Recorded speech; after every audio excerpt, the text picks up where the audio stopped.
ที่คนกล่าวขานมาตั้งนานตั้งหลายสิ้นคน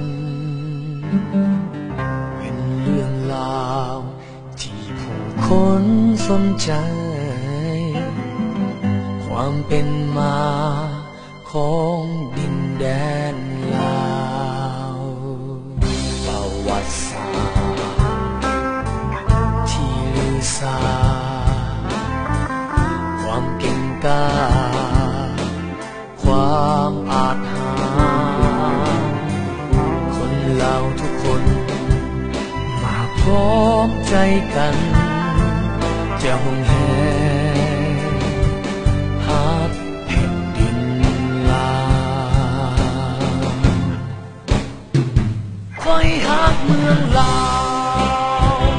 สุดแสนงดงามดินแดนสวรรค์ดินแดนวิไลคอยฮักศาสตร์ลาวอาหารสิ่งใสบ่มีผู้ใดจะมาเทียบทันจงถนอมฮักกันเอาไว้สามัคคีร่วมใจกันให้เด็ดเดี่ยวจะบ่ยอมให้ไผมาหุบหานหาวีจะพิสีเพื่อศาสตร์ลาวที่ลือสา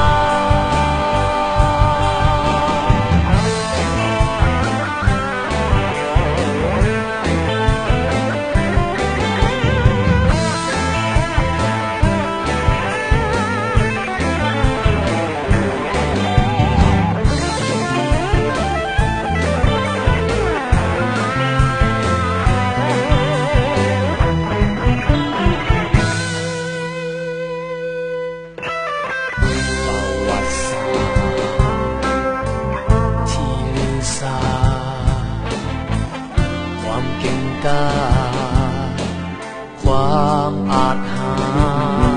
ญคนลาวทุกคนมาพร้อมใจกันจะห่วงแหนฮักแผ่นดินลาวคอยฮักเมืองลาวสุดแสนงดงามดินแดนสวรรค์ดินแดนวิไลคอยฮักศาสตร์ลาว